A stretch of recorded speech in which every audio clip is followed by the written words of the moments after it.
Hi guys, Harbs Narbs here. Today we're going to be delving into lore surrounding Crèche K'liir, the place where Lae'zel grew up and was trained. Okay, let's go.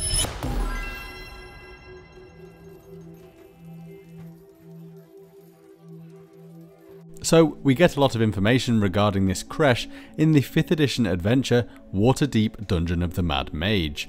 This is a fairly long adventure that details the player character's journey through Undermountain, the bizarre lair of the mad wizard known as Halaster Blackcloak. Each level of Undermountain has a number of strange creatures trapped by the insane spellcaster, along with portals to other areas of the material plane and the wider multiverse.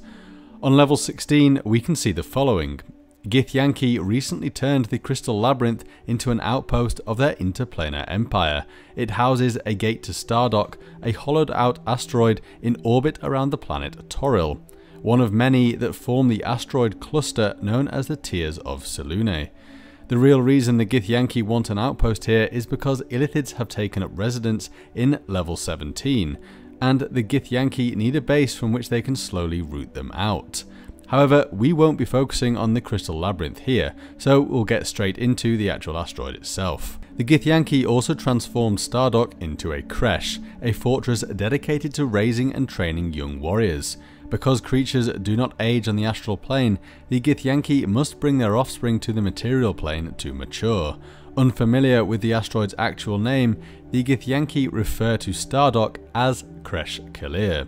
Originally carved by dragons, the asteroid known as Stardock orbits the planet Toril, one of hundreds that form the asteroid belt known as the Tears of Selûne. Over ages, Illithids, undead mages, and spacefaring pirates have fought over and expanded Stardock's halls, but the asteroid was long abandoned by the time the Githyanki and their Red Dragon allies moved in. Yes, it was abandoned before the Githyanki found it, but Lae'zel's Crèche had quite an intriguing history before it fell into Githyanki hands. In 1996's Undermountain Stardock, we can see the following.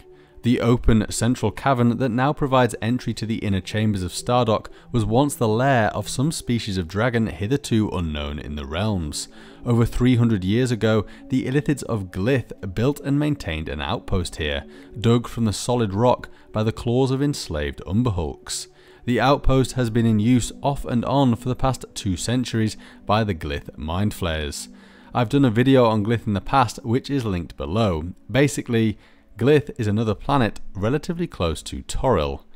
Less than 2 months ago, adepts of the Twisted Rune in eastern Kalimshan discovered the existence of this Mindflayer outpost. Through the magical enslavement of several Mindflayers who had come down to the realms, the undead Alhun, Ralayan the Occultical, and a number of Twisted Rune members enacted a magical assault on Stardock 3 weeks ago. Their raid was successful, leading to the conquest of the entire outpost. The adventure involves the player characters rescuing Halaster Blackcloak and allowing him to return to Undermountain, out of the way of the Twisted Rune. This adventure takes place in 1369 DR, which is the same year as Baldur's Gate 2 takes place. Therefore, the Githyanki must gain control of Stardock and name it Crèche K'liir sometime between 1369 and 1492. This map here shows the layout of Stardock, and we'll be diving into the Crèche to see who and what resides there. Starting at area 12, we can see that this is the dragon's domain. The red dragons that the Githyanki use reside here. There are 7 of them in total, led by Ash Tyranthor, an adult red dragon who is mother to 6 other young red dragons. At 12A, we can see the Arch Gate, which is a portal to the Crystal Labyrinth and can only be activated by something called a Stardock Rod. As we will see later, this is something that the Githyanki would not want to fall into Illithid hands.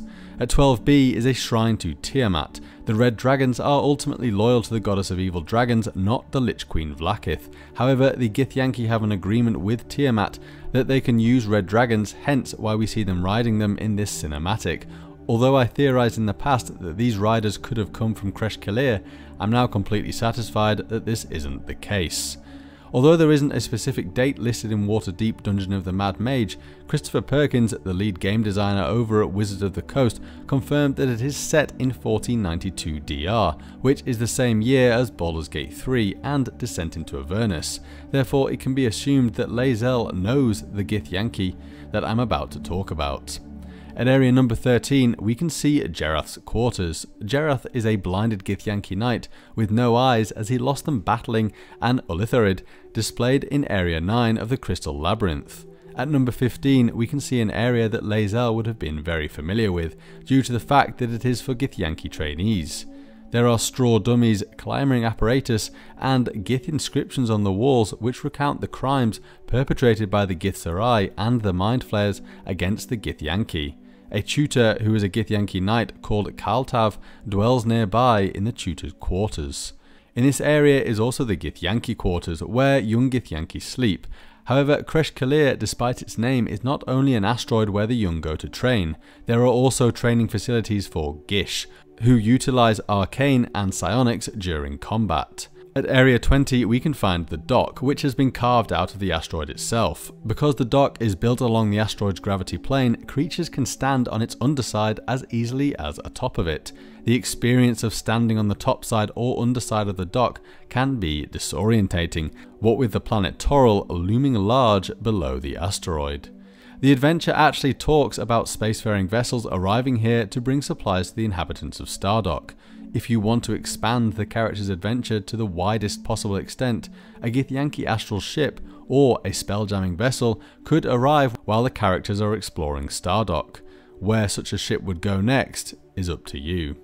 From areas 21 to 24 there are warrior and knight quarters for fully trained Githyanki. However, this is also where the quarters of Alkea are situated, someone who Lae'zel would have definitely heard of, given that this Githyanki commands the forces in the Crystal Labyrinth and Crèche K'liir. The players can actually get on her good side if they offer up information to her regarding a Githyanki called Erlon from the Crystal Labyrinth that wants to kill Alkea and take her place. She will even ask for their help to interrogate a Githzerai prisoner called Ezria, found in Area 29B. Ezria was caught spying on the Githyanki in the Crystal Labyrinth.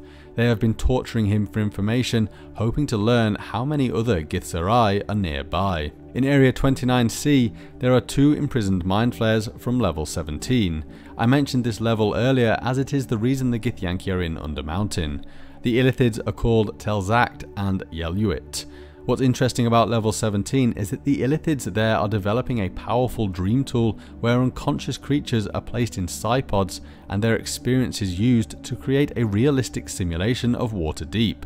I mean, could you imagine if this was just all a dream? The last main part is the graduation chamber at number 32. This is where Githyanki who hunt down and kill their first Mind Flayer are celebrated. Here we can find an 8-foot high altar with runes etched into the surface that is topped with a life-size statue of a dagger-wielding Githyanki warrior slaying a Mind Flayer. Anyway, thanks for watching guys. If you enjoyed this video then do please give me a like and subscribe, and I'll see you next time. Bye!